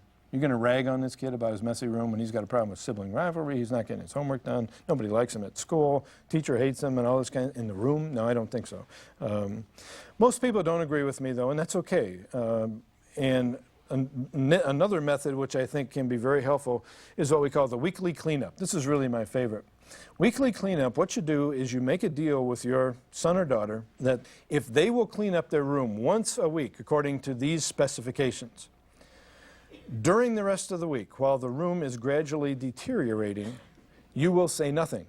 Okay, so what do you get? You get a room cleaned up once a week. What do they get? They get you off their back for the rest of the week. And it's a really fair deal. So the day is usually Saturday, cleanup day, and you give them the specs. You know, you got to pick up, maybe you got to vacuum, make your bed, put all your clothes away. You don't have to wax any furniture, do windows. And then when you're done, you come to me, the parent, and check out. A lot of parents who do this do very well, but some of them have problems at the checkout. And so let's imagine a little boy comes back and he's done his room, his dad comes in the room. All righty, you ready for checkout? Yeah. Okay, well, pretty good, pretty good. But the pillow's on the floor, and remember, your clothes go in the hamper. But I left the pillow for the dog, man. That's one. Oh, brother. What is this, a discussion or an attack? It's an attack, and we're going to go back to counting. So if the kid hits 3, he's going to get a timeout. Where's he going to be? In his bedroom. This is cool. Got 5 minutes to finish cleaning the room. If you are more fastidious or suffer from obsessive-compulsive disorder and you insist on your kids cleaning up their rooms daily, which I think is cruel and unusual punishment, at least be nice. Do a chart and do a lot of positive reinforcement. It's a very un-kid-like thing to keep their room cleaned up. And some of you have, I'm sure, have kids that are just compulsive maniacs, and they keep it cleaned up. There are a few kids like that, but it's not typical child. And as we saw before in the example of Grandma coming over with those Legos, kitchen timer can be helpful for cleaning up rooms in emergencies. Now, I mentioned before to you that picking up after themselves is one of parents' common complaints about their kids, that the kids don't do this. And when I said before, close the door and don't look, implying that the child can keep their room in a kind of a messy state, that does not mean they have the right to keep the whole rest of your house in a messy state. Okay? So what can you do for picking up? Here's a couple of ideas. One is, again, kitchen timer and a docking system. You can say to the kids, guys, you got a lot of stuff in this family room. I'm setting the timer for 45 minutes, and I want you all to get your stuff out of the family room and back into your rooms. We're having company coming later. If you get all your stuff out, that's fine, and if they do, you praise them, do positive reinforcement. If you don't get all your stuff out, I have bad news, and that is, I'll get it out for you, but I'm going to charge you. Okay? And so if they don't do it all, you charge them. Another tactic that some moms and dads have had fun with, and it's a reasonable tactic, is sometimes called the garbage bag routine. Some of you probably know what this is. You say, I want this room cleaned. You may set the timer. Anything that's left in the room after the timer goes off goes into the garbage bag. Now, you don't throw it away. Some parents have done this, which is nasty. But if it goes into the garbage bag, the child loses it for a day, 2 days, or something like that. So anything that I can see over there that you don't take care of yourself could go in the garbage bag. A variation on this that I thought was fairly clever, I talked to a mom, I don't remember her name or the state that she was from a number of years ago, and we were talking about kids picking up. She said, I had a perfect solution for that. I said, what was it? She said it was a 55-gallon drum in the garage. And whenever she would find something out of place in her house, what she would do is pick it up and put it in the 55-gallon drum. Now, you can get a lot of big things in a 55-gallon drum. And she said it was just routine there after a while. And she said after a while it was so routine that one of her kids came up to her one day and he said, I can't find my tennis shoes. Are they in the drum? And she said yes. And the kid, without squawking or complaining or anything, just went out and got his tennis shoes in the 55-gallon drum. The older your children get, the more you start expecting them to help around the house. The kids, though, are quite used to you doing everything, and they would like things to stay that way. How can you get them to think and act differently and start taking some responsibility for the running of the household? Let's talk about chores, and included in chores are going to be some suggestions, of course, for Pets. One thing, we're going to talk about self-esteem in just a little bit, but one thing I want to say about chores. I wrote a book recently on self-esteem, and I did a lot of research, read a lot of books on self-esteem, and I found in many books the comment, get your kids to do their chores at home because that will raise their self-esteem. They will feel part of the family, they'll feel like they're contributing to the family. I don't know who's writing these books, but I don't think that's the case. Let me give you an example, and you may have been through something like this. You have a 10-year-old son, and you want him to cut the grass. And you beg, and you plead, and you cajole, and you intimidate, and you do everything you can think of, he still doesn't cut the grass. Finally, on Saturday, he gets around to cutting your grass, and when he's done, it's a mess. He does an incredibly sloppy job. 10 minutes after he's done with your grass, your neighbor comes over, asks your son to cut the neighbor's grass. He does it immediately, and it looks like Pebble Beach Golf Course. Okay? What is going on here? I'm not sure I know what's going on here, but the principle, I think, is this. Chores done at home, yes, your kids should do their chores, but don't expect it to contribute to their self-esteem at all. My mother, when we were young, she used to have a list. Every Saturday, we'd wake up, and we had this list for us of chores that we should do. I hated those lists. When I was done with my list, was my self-esteem higher? No. I just felt like I was free, okay? So, you know, get them to do the chores, but don't expect it to help their self-esteem. Chores, family meeting, and we'll talk about family meeting in just a second.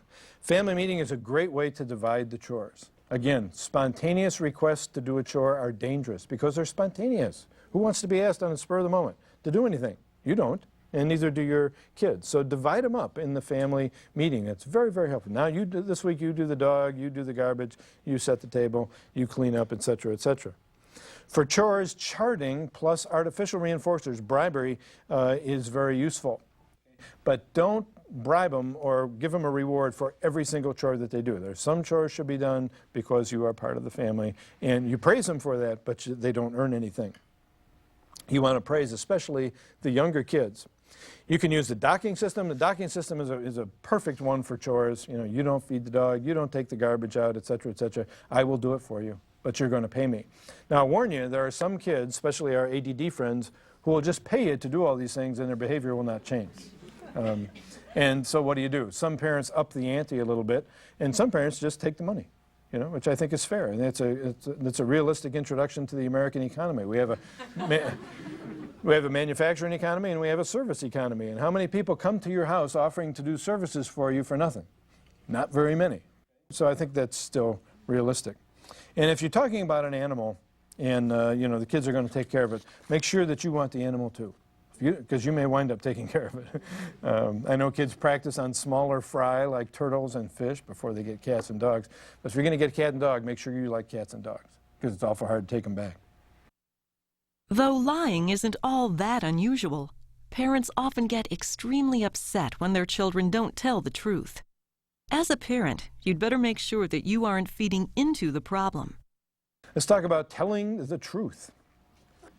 The reverse is also known as lying. You can look at this as a start or a stop behavior. Basically, there's two kinds of lies. One kind of lie is a lie that a child or a person tells to make themselves look bigger, more important, or more something or other than they really are. So it's self-aggrandizement kind of lie. But the far more common kind of lie is the lie that you tell to get out of trouble. We call this Watergate lying for obvious reasons. So how are you going to handle lying? First of all, you have to realize that lying is not the end of the world. Lying is not the same as killing somebody. But I've seen parents get so upset. What kind of family are we going to have if we cannot talk to each other honestly? You know, they just have these global, pervasive, horrible predictions of family deterioration because a kid lied one day. And I don't think that's realistic. Second, don't corner the kids. If you corner the kids, you can teach them to lie. Let me give you an example. Imagine you got a call from the school at 12 o'clock during the day, and they told you that your son at lunch got into a fight with Davy Smith. So your son comes back at 3:15 in the afternoon, and here's how the conversation goes. How was your day? Fine. Anything unusual happen? No? Listen, young man, I got a phone call from school. Just after lunch, they told me that you and Davy Smith got into a fight. That is called cornering. But if you really look at it closely, what is it doing? It's teaching a kid to lie. We just gave that child there 2 or 3 opportunities to lie. And most kids, I dare say, are going to take that easy way out first before they get actually nailed. And I've seen families where they've been cornering their kids for 10 years. The kid is now 15 years old, and the family will come up to me and they'll say, I think this kid's maybe psychotic. Why do you say that? He can't tell the difference between reality and his own lies. And the kid is not psychotic. He's just become an accomplished liar. So what do? Either you know what's happened or you don't know what's happened. If you know, like in the example up above, you got the call, when the boy comes home from school, you would do it something like this. How was your day? Fine. I got a call from school just after lunch. They told me that you and Davy Smith got into a fight in the cafeteria. I want you to tell me what happened, but just remember, I've already spoken with Mr. McLaren. So they're going to think over what they're going to tell you a little bit more, knowing that you already know something. If you don't know what happened, then you accept whatever they say. If you find out later that they lied, you can punish them for the lie as well as for whatever it was they were trying to cover up with the lie. Don't forget, we're talking about telling the truth. And that means if your kids are telling the truth, remember we had the tactic of positive reinforcement? Give them some positive reinforcement for telling the truth. Can I tell you something? Regardless of the situation, you always tell me the truth. And I appreciate that. It's positive reinforcement, reinforcing that particular behavior. Wouldn't it be nice if you could sit down as a family and work out some of the problems that you're having living together? You can, but don't expect it to be easy. Let's switch now and talk about what I call dictatorship to democracy and the family meeting. My philosophy in the 1-2-3 Magic programs, More and 1-2-3 Magic, the original program, is that your philosophy of parenting ought to be dictatorship to democracy. Your house ought to be a dictatorship when the kids are 5 years old, almost a democracy when they're 17 years old and ready to leave home. But not quite. You're still paying the mortgage. You still know more than they do about what's good for them. To get from the one to the other, and also to help serve the goal of kids becoming more and more independent, a family meeting can be very helpful. So you sit everybody down, you talk over some of the problems that you are having living together. Now the truth about family meetings, I'm not going to kid you, is family meetings are obnoxious and effective. If you can get yourself to sit through these darn things, you can accomplish a lot. But don't expect anybody to want to come. In our family, for example, I used to say, it's time for a family meeting. Everybody would groan, including my wife. If she said it, I would groan, and the kids would groan. So when you tell them, don't expect excitement. Imagine your boy and girl are in the family room, they're playing a game, and you come in and you say to them, Okay, kiddos, we got a family meeting in 15 minutes. that's natural. But once they get to the meeting, it's going to be a different story. And we found this with our kids a lot. Once you sit them down and it's time for them to talk, and nobody else is going to interrupt them, they will get involved. The problem I have is... Wait a minute, let me go. One at a time, David. Kelsey's going first tonight.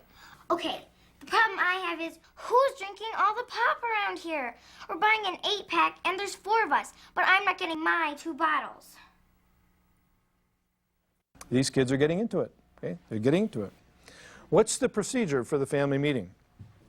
The procedure is you have each person bring to the meeting, that's what we used to do anyway, Mom, Dad, Tommy, Julie, each person brought a problem they wanted to discuss. So we discuss the one problem, everybody goes around and says what they want to say about it.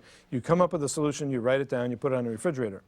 My daughter, in fact, did bring to a family meeting that issue of who's drinking all the pop around here. She said, we have an 8-pack, there's 4 of us, I'm not getting my 2 bottles. So we went around, we talked about it, and we came up with a solution. We wrote it down, we put it on the refrigerator. What was the solution? The solution was, when the 8-pack enters the house, all the bottles are initialed. 2 for Tom, 2 for Julie, 2 for Dad, 2 for Mom. Okay? Those are your 2 bottles. You drink them, you're done. What if you drank your 2 bottles and you're still thirsty? You go back to the 8-pack, find a bottle that's full, see whose initials are on it, offer that person a quarter for it. If they choose, they take your quarter, the bottle belongs to you. If they don't want your quarter, they want to keep the bottle, you cannot test and manipulate them. And it worked like a charm. We also negotiated bedtime at one time. Vacations can be talked about. You know, where do you want to go? Chores, as I mentioned before, can be negotiated. And when the kids are starting to get a little bit older, the use of the phone and computer can be negotiated. But family meetings, very obnoxious and very effective. What age, by the way, should the kids be when you start having family meetings? There are books that say you can have family meetings with the kids when they're 3 or 4 years old. To me, that's a good way to go insane inside of 25 minutes. You know, so I suggest wait till they're in 2nd or 3rd grade, 7 or 8 years old, then start sitting down and having family meetings. People say, how often? I'm not going to kid you. We didn't do family meetings once a week. We did them once a month, some of the time if we were lucky, and then long breaks occasionally. But they were also very, very helpful. All parents want their children to grow up with a healthy yet realistic sense of self-respect. In their eagerness to help, though, adults often fall into traps that make them feel better without really advancing their children's self-esteem. Before you can help your kids, you need to understand what self-esteem is really all about. We're going to switch now. We've talked about encouraging good behavior, and you notice woven into that conversation was a lot of talk about autonomy. We're going to continue to talk about autonomy in the next section, which is really on self-esteem. How do you encourage good self-esteem in your children? I told you I wrote the self-esteem book recently. It was the hardest book I ever wrote. I thought this book is going to be easy. It's a warm, fuzzy stuff, you know, and this is just a snap. Well, it wasn't. I started reading all these books. All this stuff about self-esteem, nobody agrees what self-esteem is. All these different theories about self-esteem. I found out in the United States we have kind of a warm, one-dimensional, warm, fuzzy view of self-esteem. We see self-esteem as unchanging because it's based on your inner self-worth, which is somehow based on being human, which is a lot better than being a turtle. Okay? And if you just believe in yourself, a lot of good things will happen. We see self-esteem in the United States as kind of an inalienable right. But there's nothing in the Declaration of Independence or the Constitution says you have an inalienable right to self-esteem. What does it say in the Declaration of Independence? The life, liberty, and the pursuit of happiness, or you might say self-esteem. So in the U.S., we've had a self-esteem movement that has almost made self-esteem into a religion. One of the things I found is that as soon as people hear the word self-esteem, their logical faculties stop. And they treat it as if it was something godly, religious, or whatever, and they don't think very clearly. Even though there was no evidence for low self-esteem in the United States, we had a tremendous self-esteem movement. And why would we do that? Well, they did it because, I call it charging the battery. Self-esteem movement was not based on research indicating that kids in the U.S. have low self-esteem. There's no such research. There's no such finding. But it was based on the fact that people saw problems and they saw self-esteem as the answer to those problems, or low self-esteem as being the cause of those problems. For example, in the late 80s, the state of California, one of their legislators convinced the whole legislature in California that problems like teen pregnancy, drugs, underachievement in school, low productivity on the job, you know, wife abuse, and all this kind of stuff were really due to low self-esteem. And therefore, if we could raise the self-esteem of everybody in the state of California, we should be able to reduce the number of problems that we have. So the state of California, who else would do it, spent $735,000 on a commission called the Commission for Self-Esteem, and then they later added Personal and Social Responsibility. To this day, nobody's been able to read the report they wrote or make sense out of it, which is kind of sad. And as far as I know, the self-esteem of everybody in California is about the same as it was before. But you see, the reasoning is, if we can raise self-esteem, we can eliminate these problems. Not that we got a self-esteem problem over here first. So there were other things that were done. Exercise in the classroom, for example. They take a little child in first grade, maybe 6 years old, and they have them stand up on a table in this first grade classroom. They get all the other kids and the teacher around the table, and they applaud. Yay for Janie, yay for Janie. Supposed to raise her self-esteem, so she's going to now get better grades, have more friends, and all this kind of stuff. If you're Janie, standing on a table, how are you going to feel? If you're 6 years old, it's going to be kind of fun. You may think it's a little weird, but, you know. What if you're you're 8th grade and you're 13 years old? You know, you're going to think this is stupid. You think this is stupid, and you're going to want down. They had self-esteem groups that they established, and kids would go weekly self-esteem groups. Now again, for little kids they were fun. Maybe they get out of the class and, you know, I don't have to go to math, which is hard for me, or I don't have to go on the playground and be pushed around by those bullies, and the people leading the group are delightful people, and they can have a good time. But older kids, what's the problem with the self-esteem group? With an older child, meaning like junior high and above, you have a terrible paradox that is involved in putting a child in a self-esteem group. And the paradox is this. For a kid who's older, they can appreciate the fact that the very idea of going into a self-esteem group lowers your self-esteem. Why are they putting me in this stupid self-esteem group? It's because there's something wrong with me. Everybody knows what goes on in room 310 after school. That's that self-esteem group. I had a little boy come in once. He was in 8th grade. This kid was attention deficit disorder, but you know, you have ADD kids, you know they don't like to write. They hate writing. But this kid was one of these really articulate, verbal ADD kids. And so he came in and he gave me an earful. And he walked in, he looked kind of down in the dumps and irritated. And I said, "You don't look too happy." And he said, "Dr. Phelan, would you be honest with me?" I said, "Well, you know, I'll try and do the best I can." And he said, I said, "What's the problem?" He said, "They got me in this stupid self-esteem group." Right? I said, "Oh, really?" I said, "How many kids are in it?" He said, 3. Me and 2 others, and then the psychologist. Okay? That's not much of a self-esteem group. And he said, "Will you be honest with me?" And I said, "Okay." He said, "Tell me if you think this is stupid." And I said, "Okay." And he said, "They had us play a card game today. And you're playing this card game, and it's kind of like Go Fish. And if you make a mistake, the kid next to you gives you a new card and says to you, 'You made a mistake, but you're still okay.'" This kid looked at me and he said, "Dr. Phelan, do you think that's stupid?" I looked at him and I said, "Yep, I think that's pretty dumb." And I said, "I'll tell you what, I'm going to take you one step further. I'm going to get you out of this stupid self-esteem group," which I did. During our self-esteem movement, we also would throw different sayings at kids to try and make them feel better. One of the problems adults have is they can't stand seeing a child suffering a moment of low self-esteem. You know something? Your kids are supposed to suffer moments of low self-esteem. Why? Because it makes them try harder. And we're going to look back at your past in just a second. But so we come up with comforting sayings. Here's a couple of them. If you can dream it, you can do it. Ever said that to anybody? If you can dream it, you can do it. Is that true? No, it's not true. What do kids dream about a lot of times? They dream about being a star athlete. Okay, so they're in 8th grade. Do you know the percentages of 8th graders that then become good athletes in high school, and the percentage of those high school athletes that go on to college athletics and the percentage of college that go on to pros? It's less than 1% each time you go on. It's ridiculously low, which is too bad because a lot of those kids are what? Dreaming something that is not going to be practical for them at all and not getting into something that is more practical like what? Computers, okay? Data processing or whatever. If you can dream it, you can do it. It's a true story. I had a dream about 2 years ago during the football season on a Saturday night. It's one of those crazy dreams you have that me, next day was going to be backup quarterback for the Chicago Bears. I dreamt it. Could I have done it? I would have been murdered very quickly. Here's one of them in terms of sayings that we say to kids. And I think, no offense to anybody, but the cheapest and most superficial attempt to manufacture self-esteem out of nothing is this. You are unique. There is nobody else just like you.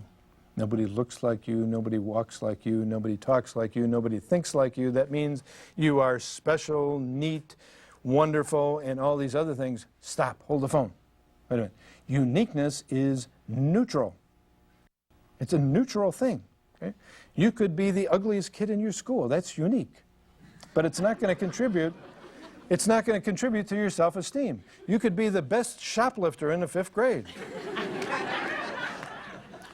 But it's not going to contribute to your self-esteem. If you look in the self-esteem literature, and I did, the examples of uniqueness were always examples of competence. You know, Melissa was the only child in the 4th grade that could run Lotus 1, 2, 3 on a computer. That's unique competence, okay? But this thing about you're unique, there's nobody else just like you, really means nothing. A sharp kid, their comeback can be, so's everybody else. What's the big deal? I'm unique, so's everybody else in this whole class. So we're all wonderful together, you know? Kids don't think Kids don't think like that. It's a little too abstract for them, and it doesn't grab them. So what's the result of all our self-esteem movement? You know, I think part of the results was some adults felt better. And I talked to some parents, they'd say something like, thank God he's in that self-esteem group. I can't do a thing with him at home. You know, that's kind of sad. You know, who's taking the ball? What else happened? There was a math study done in the late 1980s.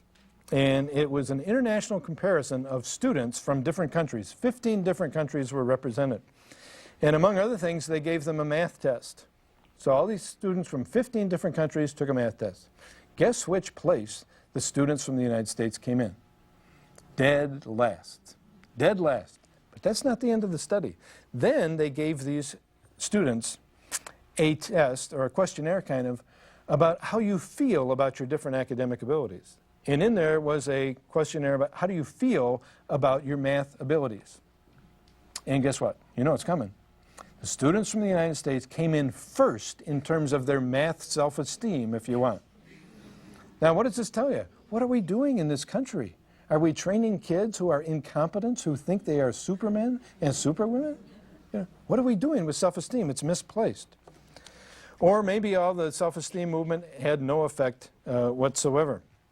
I had to admit, after I read all this stuff, that I had a very strong feeling that a lot of the stuff I was reading about self-esteem was the way adults wanted it to be, rather than the way it really was. It was the reality of a child's world versus the abstract, philosophical, and sometimes wishful thinking of adults. So my theory is, if you want to really get in touch with what self-esteem is all about, you already have been. And what you need to do is go back and remember some things from your childhood. I'm just going to throw quickly to you a list of 10 questions. You don't have to answer, or raise your hand or anything, but just think of these questions inside your head, and I think you'll get back in touch with what your kids are going through now as far as self-esteem is concerned. For example, question number 1. Do you remember the first crush you ever had on a person of the opposite sex? What did it do to your self-esteem if the feeling was reciprocated or if it was not reciprocated? 2, did your parents like you? Not love you, but like you. And what did that do to your self-esteem? 3, what did you look like, physically look like, in junior high school? Number 4, do you remember your first job and how you did? Maybe more important, do you remember your first job interview? And self-esteem. Have you ever been caught doing something wrong? And what did that do? I was in 2nd grade in a Catholic school. 55 children in this classroom. This is a long, long time ago. I know kids used to bring treats when it was their birthday. One day a girl brought a bag of caramel corn. We each got one piece. And this was when there were still Catholic, this is when there were still nuns in the Catholic schools. And you know, the nuns were always dropping stuff on purpose to teach them manners. Remember that? And so we were in a big circle one day, and Sister Christine was sitting next to me, and lo and behold, she dropped her scissors. And like a big dumb cluck, I just sat there and looked out the window. And this little girl came from way across the room, bent down, picked up the scissors. Here, Sister Christine, here's your scissors. I wanted to kill that little girl, and I still do. My self-esteem was way down at that point. Question number 6, how many friends did you have in grammar school?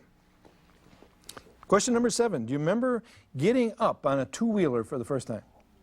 And you look back and your parents are no longer there and you're off. A little bit of autonomy, a little bit of independence, a little bit of achievement. I'm doing it. Number 8, what were your grades like in the 3rd grade? And did you like school?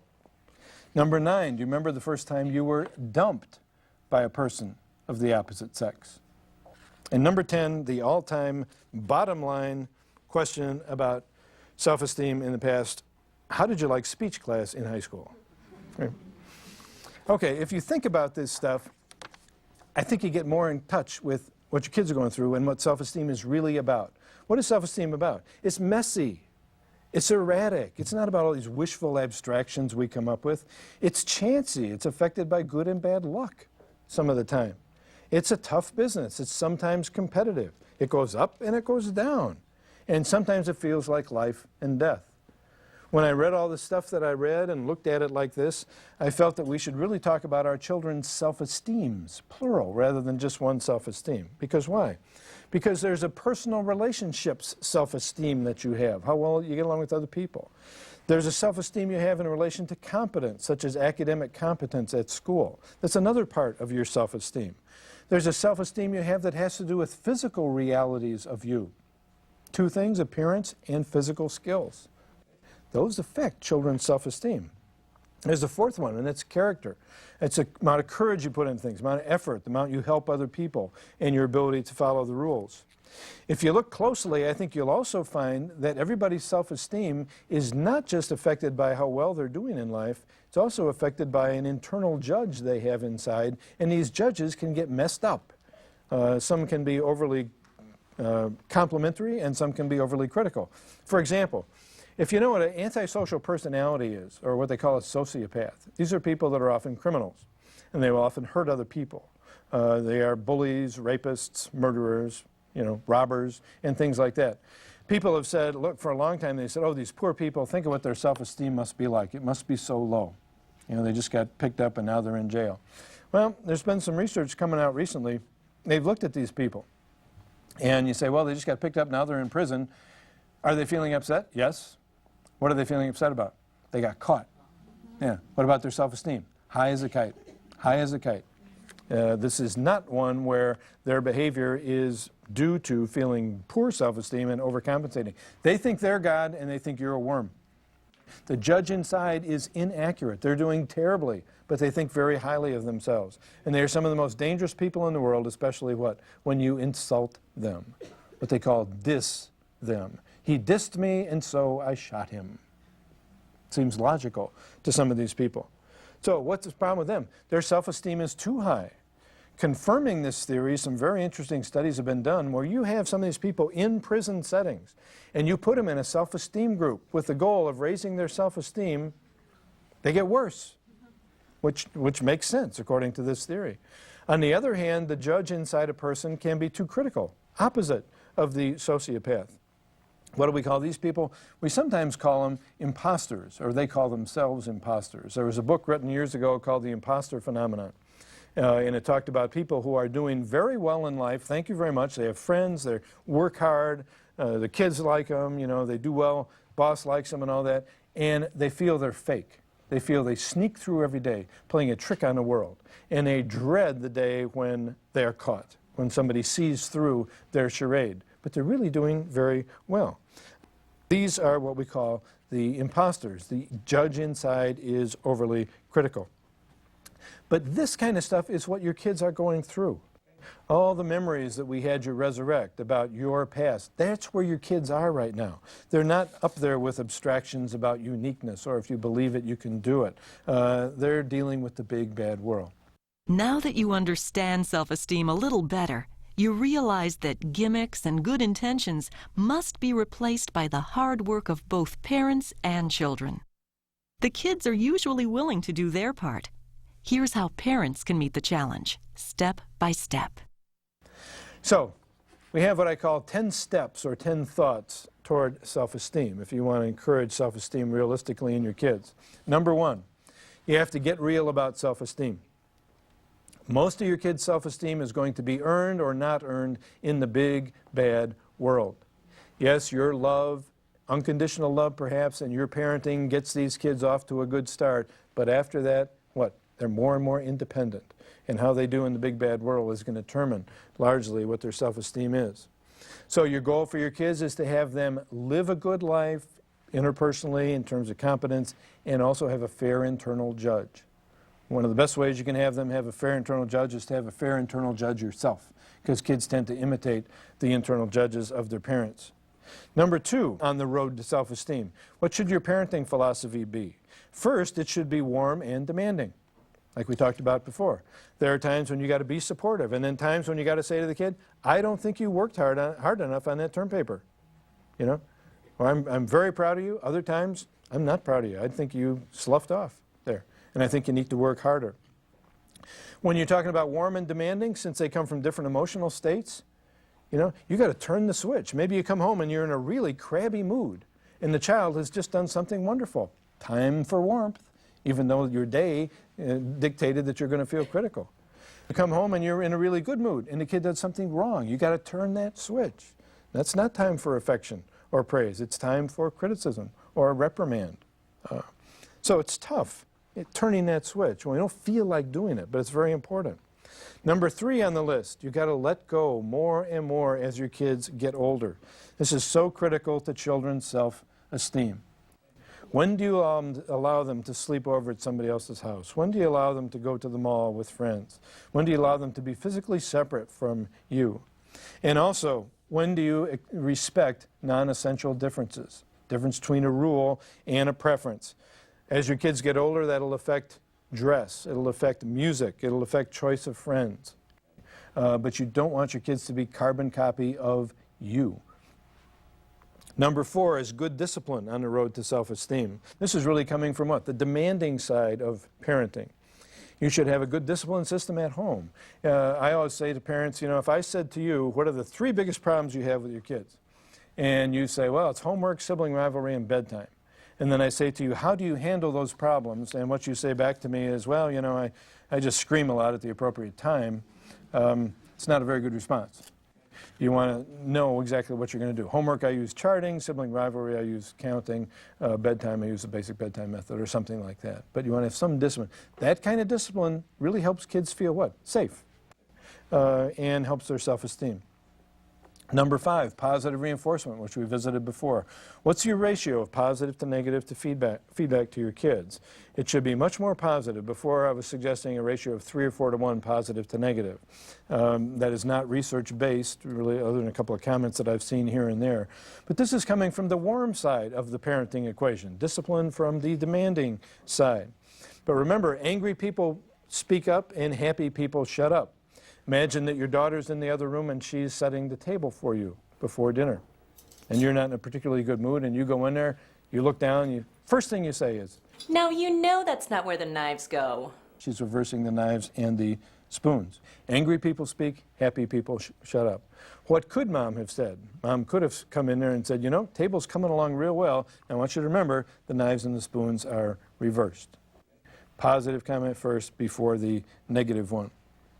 There are a whole lot of other examples of positive reinforcement. I just want to give you a few. But these you should be dishing out regularly during the day. This is very critical for your kids' self-esteem. For example, You know, I hardly have to help you in the mornings when you're getting ready for school anymore. It's a big help when I'm late for work. I appreciate you helping your little sister with her math homework. You know what I've noticed about you? Whenever we have people over here, you are always so nice to them. just other examples of positive reinforcement. There's a book out there called Catch 'em Being Good, which some of you I'm sure have read, that it goes along with these themes. Number 6 on the road to self-esteem. You want to have shared fun with your kids. Times when you and they are together enjoying the same thing. You show me any 2 people that have fun together on a regular basis, and I think I'll show you a good relationship. And after all, isn't that how we get married? You get married by dating. You know, you go out with this person and you date. You're having fun. And then you make this sort of ridiculous decision. You say, well, you're this much fun now, and we're not even married. After we're married, you're going to be this much fun. What's wrong with this picture? What's wrong with the picture is the decision to marry is a decision to work. Now we're going to get the house. Now we're going to have the kids. Now we're going to make all this money and stuff. I said to people for years and years, if you have a good relationship and you want to ruin it, there are 3 good ways to ruin it. Number 1, get married or live together. Number 2, have children. And number 3, try and make a lot of money. People sitting in my office, they say, that's what we're doing. I say back to them, that's why you're in my office. You know. But the point is, you show me 2 people, you know, and what's marital therapy? You know, marital therapy should more often be geared toward what? Putting the fun back in the relationship. But we're talking about you and your kids right now. Fun on a regular basis is very, very helpful. So let's give our overly critical mom another chance. And when mom that was in there, when the daughter was setting the table, imagine this mom comes to her daughter, and mom's got a baseball bat and a glove and a ball, and she says, Kim, want to go hit some out? Sure, Mom. Let's go. that's nice. There's no judgment, no criticism. They're just going to go have fun together. Now I'm going to tell you a well-kept secret, but it's very important when it comes to fun. You may not agree, but here goes. Family fun is grossly overrated. All these people that say do all this stuff as a family, okay, and all these wonderful things will happen. I don't agree. The kind of fun I'm talking about here is one-on-one fun, parent and child.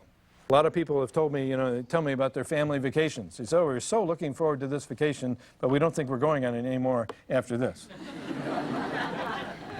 Why? Because the kids fight all the time, and people say you should eat dinner together. All these wonderful things happen. Well, I think the more people sit down to the dinner table, the more chance there is for a fight and an argument. So I'm talking about one-on-one fun. Kids definitely appreciate that more. And as your kids get older, you got a teenager, you think that teenager's going to talk to you candidly about sex or drugs with his 8-year-old brother in the car? I don't think so. So think about it as one-on-one. Number 7 on the self-esteem list is just plain old affection. Could be verbal or nonverbal. Let's imagine your son is in the kitchen and he's reading a book. And you come up behind him, put your hand on his shoulders, give him a nice, kind of massage and say, So how are you doing? Good. this is good old-fashioned affection. You don't have to say hardly anything. Keep in mind, though, as some kids get older, they find that a little more awkward. I think especially the boys. The I love yous or the hugs, kind of leave me alone or don't do that to me anymore. So maybe you do it a little bit differently. Hey, buddy. Hey, high five. What's up? Nothing much. Do it in a way that is comfortable for them. Number 8, expertise building. Find the strength in your child and encourage it if you can. We've got a little boy, for example, sitting at a table drawing a picture, and his mom comes up and she says, Hey, that's pretty good. You're really coming along. Thanks. You know the box of paints we saw the other day? Yeah? You think I can get them? Well, I think so. You are getting good enough. Did you want to take some lessons too? Sure. Okay, show me more. So try and find the strength and see if it's something that you can build on. It's nice if the strength is something that nobody else in the family is doing. You can't always do that, of course. You may have 3 soccer stars in the same family or a lot of people interested in computers, but try and find something that nobody else is doing if possible. Number 9 on the self-esteem list, please try to avoid over-parenting. Over-parenting is when you are giving direction, supervision, or whatever that is not needed. We have another rule that says anxious parent, angry kid. If you are anxious about your child and you verbalize that anxiety to them on a regular basis, they're going to get mad. But verbalizing your anxiety to your kid is also what? The opposite of a vote of confidence. Here's a scene for you. We have a little girl at the front door. She's on her way to a birthday party. She's holding the present. Her mom is there waiting for the car. Kim, your ride's here. I'm ready. Now listen, it's Brenda's party, not yours. So I want you to behave yourself. And if they start playing games, remember to wait your turn. And none of that loud yelling. Remember, like we talked about, when it's time to come home, don't forget to call me. I don't want you staying there past your welcome. And be sure to thank Mrs. Nelson when the party's over. Does this kid still want to go to the party? Probably not. This is a lesson in crushing autonomy. And it's very interesting. Overparenting often occurs, it's something you take a look at in yourself, often occurs in the presence of other people. When we as parents are anxious about the judgments other people are going to make about us or our kids, we put the heat on the kids, sometimes in ways that are inappropriate. Number 10 on the self-esteem list is good old active listening. Remember Chaim Ganat, Between Parent and Child, Between Parent and Teenager, excellent books on active listening. Not so good on discipline, but excellent books on active listening. The book, How to Talk So Your Kids Will Listen and Listen So Your Kids Will Talk, also another excellent book on active listening. Kids can surprise you some of the time. And we're busy these days, everybody's working, so we don't always respond the way we could. Let's imagine your little girl comes in after school, and she looks at you and she says, My music teacher's an idiot. Listen, that's no way to talk about anybody. but what are you missing? You're missing whatever happened to this kid during the day. So let's redo this one again. My music teacher's an idiot. Why? What happened? She made me sing in front of the whole class. Oh, my goodness. That's nice. That's nice. Well, sympathy, conversation will continue. You are what? Being warm and supportive to your child in that situation. And oftentimes we do active listening less and less as the kids get older. So those are 10 thoughts about self-esteem. Keep in mind, self-esteem is a messy, changeable, up and down business. Your kid's self-esteem is supposed to go down some of the time. Sometimes you are the agent of your kid's self-esteem going down. Sometimes you need to say something to them that makes them feel a little bit bad. Why? It's a motivator, okay, for future performance. I think that's part of the function of self-esteem. It's a barometer of how well we're doing, and it's a motivator for better performance in the future. Parents want kids who listen and children they can enjoy. It's going to take straight thinking and a lot of parental elbow grease to have the kind of family life you want, but it's well worth the effort. So in summary, talk to your kids. Sometimes when we talk about counting and things like that, people get the impression you're not supposed to talk to your kids. No, you want to talk to your kids. Remember your job. Your job is to be warm. Your job is to be demanding. Your job is to be respectful and encouraging of independence. Why do you do that? So you can enjoy your relationship now, survive the teenage years that are coming up, and remain friends with your kids for the rest of your life. I think you might think about it like this.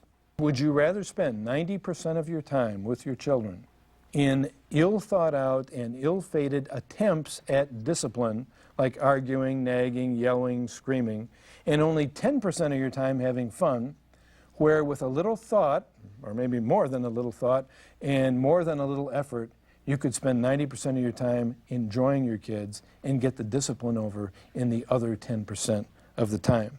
The choice is up to you. I want to thank you for coming. Good luck with your kids. Thanks very much.